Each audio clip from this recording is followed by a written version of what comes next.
Jangan-jangan yang toksik sebetulnya ada Gibran. Kalau tanya pada netizen, kalau kita survei misalnya, apa yang dimaksud dengan toksik? Itu pasti netizen bilang, ya yang toksik yang dimaksud Pak Luhut adalah si Gibran. Kan itu artinya kenapa Luhut mesti tegur Prabowo supaya jangan toksik. Mau toksik ya atau mau vitamin atau racun atau vitamin itu urusan Prabowo sebetulnya. Jadi terlihat psikologi Pak Luhut ini mulai cemas tuh bahwa kemampuan Pak Luhut untuk mengendalikan kabinet Prabowo tidak sebesar lagi kemampuan Pak Luhut untuk mengendalikan kabinet Pak Jokowi. Jadi kalau minta saran dari Bu Mega gitu, kalau minta saran kan nggak apa-apa kalau minta saran. Tapi kalau nggak dimintai saran, ikut-ikutan nimbrung lah itu yang nggak boleh. Ya. Assalamualaikum warahmatullahi wabarakatuh. Kembali lagi di channel Prayoga Muhammad. Gimana kabar kalian semua? Semoga baik-baik saja dan dilancarkan segala rizkinya. Teman-teman semua, beredar video ya di mana Opung Luhut lagi-lagi menyindir ya, bukan menyindir sih, berpesan kepada Presiden terpilih kita Pak Prabowo Subianto untuk jangan membawa orang toksik ke pemerintahan. Hal ini disampaikan ketika beliau berpidato ya. Nah teman-teman semua, tentu hal ini menjadi pertanyaan banyak bagi para politikus ya. Yang dimaksud orang toksik itu siapa? Yang dimaksud Opung Luhut itu siapa gitu loh. Dan nanti pun akan dikomentari oleh Bung Rocky Gerung. Tapi sebelumnya kita lihat dulu beritanya dan juga komentar dari Bung Habibur Rahman ya. Oke teman-teman semua, kita lihat videonya. Wanti-wanti Luhut soal orang toksik kala Prabowo mulai susun kabinet. Setelah dikukuhkan sebagai presiden terpilih, Prabowo dikasih wejangan oleh Luhut. Beliau bilang, jangan bawa teman-teman toksik ke dalam kabinetmu, entar bikin masalah. Omongannya ini berdasarkan pengalaman dia sekitar selama 10 tahun di kabinet Jokowi. Dia bilang banyak banget masalah di Indonesia gara-gara regulasi yang bikin ribet. Terus Luhut juga menekankan supaya lebih hati-hati dalam milih orang buat di kabinetnya. Dia juga optimis kalau tahun 2045 Indonesia bakal jadi negara dengan ekonomi terbesar keempat di dunia. Semoga aja pemerintahannya lancar ya, gak ada orang toksik yang bikin ribet. Amin. Pernyataan Pak Luhut ya, bahwa agar Pak Prabowo tidak membawa sosok toksik ke dalam kabinet. Ya tentu ini sebuah nasihat ya, sebuah masukan dari senior ya kepada juniornya bahwa antara para menteri dengan presiden harus ada kesamaan visi ya, bagaimana pengelolaan negara yang maksimal supaya target-target kebangsaan terutama Indonesia Emas 2045 bisa tercapai ya. Kalau untuk bangsa dan negara, elit-elit kita yang saat ini tidak ada yang toksik lah ya. Ya intinya dari pernyataan Opung Luhut ini agar Pak Prabowo tidak memilih orang-orang yang toksik itu maksudnya mungkin dalam artian orang-orang yang tidak sejalan ataupun tidak sejalur ya. Memang paling benar udahlah paling top itu kemarin partai-partai yang mengusung perubahan, mengusung ide perubahan dan juga PDI gitu ya. Udah menjadi oposisi saja gitu loh. Nggak usah ikut campur ke pemerintahan, malah lebih seru itu. Biar pemerintahan ya mengatur ya partai-partai yang mendukung Prabowo Gibran aja kemarin kan. Lalu bagaimana tanggapan dari Bung Rocky Gerung? Kita dengarkan ya. Kalau saya lihat latar belakangnya, itu karena semacam frustrasi bahwa belum ada kejelasan struktur kabinet. Jadi Pak Luhut juga pasti ajukan beberapa potensi yang pasti adalah orang sekitar Luhut lah itu, yang mungkin juga sebagian untuk menservis Pak Jokowi itu. Kan itu harus terjadi terus. Tetapi kalau Luhut ucapkan itu artinya ada yang serius tuh. Karena Luhut tahu bahwa Prabowo mungkin akan ambil 1-2 orang, 3-4 orang yang bagi dia itu tidak memungkinkan deal dengan Jokowi, kan itu intinya kan. Tapi kalau misalnya kata toksik itu diajukan, itu artinya betul-betul cara berpikir Pak Luhut itu udah final tuh, bahwa ini pasti toksik, yang itu nggak mungkin ada separuh toksik kan. Orang nggak mungkin keracunan separuh, keracunan ya keracunan semua tuh. Jadi kelihatannya itu yang kita duga sebetulnya, bahwa kabinet yang belum disusun itu justru mencemaskan mereka yang sudah punya proposal tuh. Luhut pasti sudah punya proposal tuh. Jokowi udah punya proposal. Jangan-jangan yang toksik sebetulnya ada Gibran. Kalau tanya pada netizen, kalau kita survei misalnya, apa yang dimaksud dengan toksik? Itu pasti netizen bilang, ya yang toksik yang dimaksud Pak Luhut adalah si Gibran. Tetapi ini kan perspektif toksik dari lingkungan Pak Jokowi, ya. Pak Jokowi. Nah, dia mesti sebutin tuh. Kan dengan mudah orang anggap bahwa tentu yang beroposisi pada Jokowi dan toksik. Ya. Nah, apakah partai-partai PKB itu toksik atau PKS toksik? Ya, Nasdem, ya. Nasdem. Jadi sinyal itu sebetulnya, saya ulangi lagi, itu kegelisahan sendiri dari Pak Luhut yang belum bisa menyodorkan portofolio yang bisa diterima oleh Pak Prabowo. Tentu saja Pak Prabowo ingin dengar dari Pak Luhut sebagai teman strategis sejak lama itu, teman politik maupun teman bisnis. Tetapi kalau udah menyangkut urusan penyusunan kabinet, tentu Prabowo mau mengatakan saya eksklusif ya menyusunnya, walaupun nanti inklusif juga akhirnya. Tetapi hak eksklusif dari Prabowo itu mungkin yang dibayangkan sebagai hal yang ya kurang enak bagi Luhut, karena Luhut menganggap mestinya porsi saya didengar duluan, kira-kira begitu tuh. Jangan orang lain yang didengar duluan, karena kan banyak daftar yang udah beredar tuh, dan bagi saya daftar itu sebenarnya dibuat oleh mereka yang sama-sama ingin saling menghalangi, kan itu masalahnya tuh. Nah, itu sebetulnya yang akan berakibat atau menjadi akibat kalau dari awal pembagian kekuasaan itu tidak didesain secara proporsional tuh. Nah, kalau misalnya hanya ada 35-37 kursi, kalau Golkar udah minta 5, terus partai lain mungkin di bawah Golkar, lalu masih ditawarkan pada Jokowi, tapi Jokowi bilang bagian saya lain ya, bagian Gibran lain ya. Jadi itu sebetulnya yang membuat persoalannya justru jadi toksik. Jadi persoalannya jadi toksik sebetulnya. Bagi Prabowo ini rumit banget gue menyusunnya. Sementara bagi Pak Prabowo udah nggak tahan dong, masa udah dipilih di bulan April tapi mesti tunggu Oktober tuh. Nah, dari sekarang ke Oktober itu Prabowo akan mengalami kimia yang sifatnya toksik di dalam menyusun kekuasaan.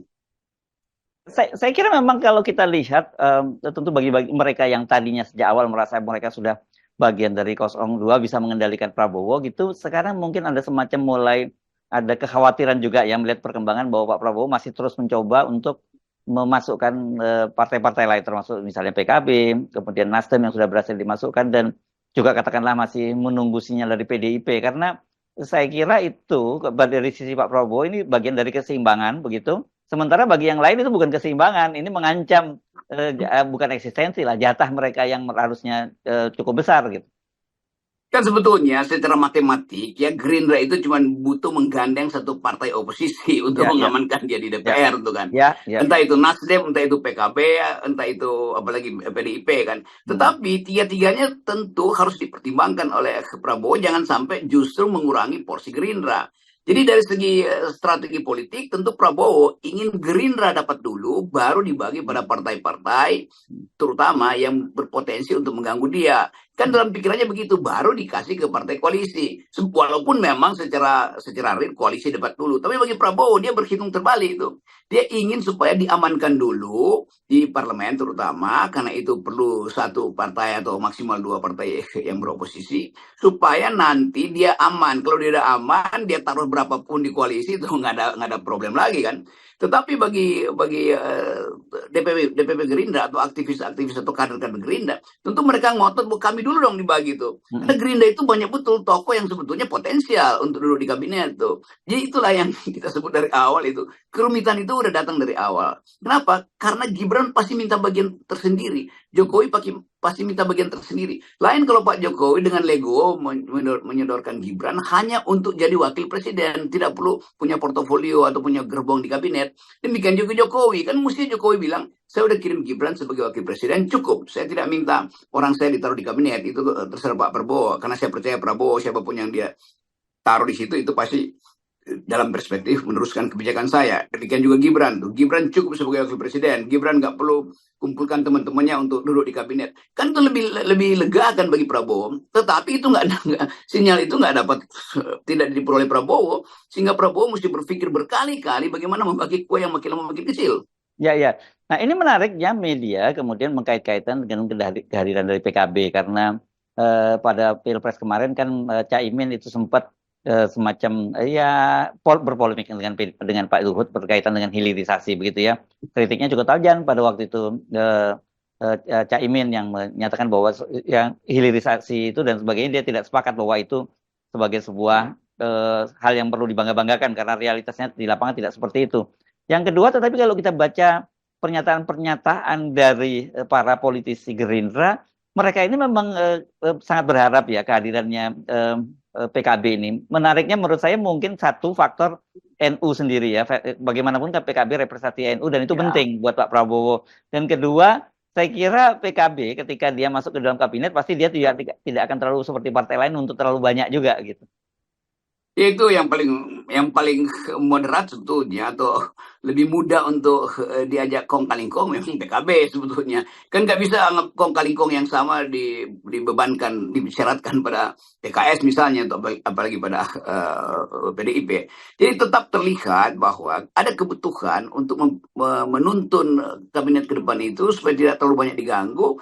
Diperlukan legitimasi, walaupun legitimasi itu terlambat sebetulnya kan legitimasi mestinya diperoleh sebelum pemilu tuh, atau hasil pemilunya, bukan setelah itu tuh. Jadi memang pada akhirnya Luhut menganggap bahwa harus ada yang disingkirkan dari daftar yang sangat mungkin sudah dipegang Prabowo tapi belum diucapkan. Jadi sekali lagi kegelisahan Luhut melihat manuver Prabowo sebetulnya, bukan manuvernya PKB. PKB kan tetap hanya ingin mengirim sinyal aja tuh, karena sifat PKB yang udah kalah, mending berdamai itu daripada dikerjain nanti kan. Prinsipnya begitu kan. Jadi Pak Luhut mungkin melihat karena yang bereaksi adalah Cak Imin, maka secara tidak langsung sebetulnya itu diarahkan kepada Cak Imin. Kan Cak Imin itu juga kasih sinyal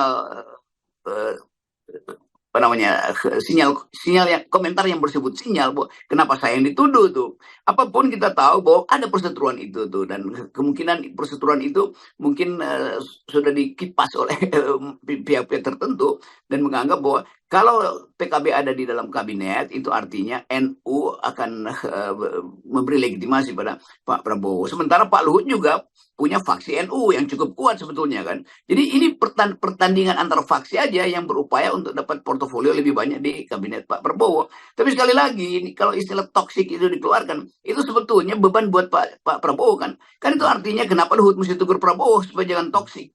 Mau toksik ya, atau mau vitamin atau racun atau vitamin, itu urusan Prabowo sebetulnya. Jadi terlihat psikologi Pak Luhut ini mulai cemas tuh, bahwa kemampuan Pak Luhut untuk mengendalikan kabinet Prabowo tidak sebesar lagi kemampuan Pak Luhut untuk mengendalikan kabinet Pak Jokowi. Karena pada zaman Pak Jokowi semua hal yang susah diselesaikan itu diserahkan pada Pak Luhut.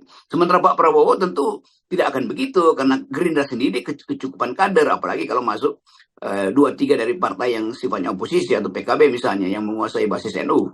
Nah, dari pembicaraan ataupun pengamatan Bung Rocky Gerung bisa disimpulkan bahwasanya yang disebut toksik itu adalah Caimin. Ini baru pengamatan Bung Rocky Gerung ya. Atau di sini juga ada kekhawatiran dari Opung Luhut ketika nanti Pak Prabowo menjadi presiden dan dilantik, beliau tidak dapat proyek lagi. Bisa jadi ya, mungkin juga kan itu bentuk dari kegelisahan kalau kata Bung Rocky Gerung ya. Oke teman-teman semua, ini ada statement juga dari Pak Jokowi yang kayak sepertinya menyindir ini. Menyindir siapa ini? Ibu Mega bukan ini ya? Coba kita lihat videonya. Minta saran untuk penyusunan kabinet itu adalah 100% hak prerogatif presiden. Kalau usul-usul boleh, tapi itu hak penuh presiden terpilih. Jadi kalau minta saran dari Bu Mega gitu, kalau minta saran kan nggak apa-apa kalau minta saran. Tapi kalau nggak dimintai saran, ikut-ikutan nimbrung lah, itu yang nggak boleh. Ya. Emang ada Pak yang nimbrung Pak? Ya di sini wartawannya mengatakan emang ada Pak yang nimbrung Pak, tapi Pak Jokowi langsung labas pergi ya. Siapakah orang itu yang sepertinya disenggol nih? disinggung nih. Apakah Ibu Megawati? Ya kita nggak bolehlah berasumsi seperti itu ya. Oke teman-teman semua, ini juga ada jawaban dari Bung Daniel dan juga Bung Masinton ya. Kita lihat videonya. Apapun pilihan politik, apapun sikap politik yang akan ditentukan oleh para mantan presiden itu sama sekali tidak terkait dengan upaya kita untuk terus, atau upaya Pak Prabowo untuk terus mendengarkan saran dan sharing dengan para mantan presiden. Esensi yang ingin dibawa oleh Pak Prabowo adalah bagaimana agenda ada keberlanjutan ini tetap terjaga melalui masukan-masukan dari 3 mantan presiden yang ada. Nah tentu Ibu Megawati dengan Pak Prabowo yang nggak ada hambatan untuk melakukan komunikasi di antara beliau berdua, begitu ya. Karena Ibu Megawati dan Pak Prabowo ya selain sebagai sahabat juga adalah yang pernah berpasangan, jadi nggak ada hambatan kalau antara Ibu Megawati dan Pak Prabowo tentunya. Nah tadi kalau menyangkut tentang Presiden Club itu kan, itu harus dielaborasi lebih lanjut. Namun, soal wakil presiden terpilih Gibran Raka Buming Raka yang bilang akan menemui Megawati untuk konsultasi. Kalau ada yang bilang ingin konsultasi dengan Ibu Megawati, konsultasi terkait kabinet, ya menurut saya itu ya cuma gimmick-gimmick aja, dan itu ya nggak perlu lah. Bu Mega pasti nggak menanggapin gaya komunikasi gimmick-gimmick seperti itu, karena itu bukan gaya komunikasi yang tulus, jujur gitu ya. Jadi clear ya teman-teman semua, Ibu Megawati pun tak menanggapi jika ada yang mau berkonsultasi, karena Bang Masinton di sini mengatakan itu mungkin hanya gimmick-gimmick saja karena tidak ada keseriusan di dalamnya ya. Dan terkait kata-kata dari Pak Jokowi tadi yang saran ya, kalau misalnya meminta saran ya wajar-wajar saja. Tapi kalau nggak dimintai untuk memberikan saran cuma itu tetap nimbrung ya, itu yang nggak wajar katanya kan. Dan di situ pun wartawan mengejar untuk menanya siapa Pak itu kira-kira orangnya, tapi Pak Jokowi tidak menjawab ya. Kurang lebih seperti itu teman-teman semua. Jadi kemarin panas di pilihan presiden, kita saling gontok-gontokan, berdebat sana sini, membela presiden yang kita inginkan atau kita pilih ya. Dan justru sekarang setelah pemilihan selesai dan terpilihlah presiden itu, yaitu Pak Prabowo dan Gibran, tapi ada keributan juga di istana ya. Bagaimana menyusun kabinet, banyak juga yang ikut cawe-cawe. Oke teman-teman semua, gue rasa cukup. Jangan lupa untuk berikan komentar di bawah ini, berikan juga kritikan kalian, dan jangan lupa untuk like, subscribe channel ini. Sekian dari gue, Prayoga Muhammad. Wassalamualaikum warahmatullahi wabarakatuh.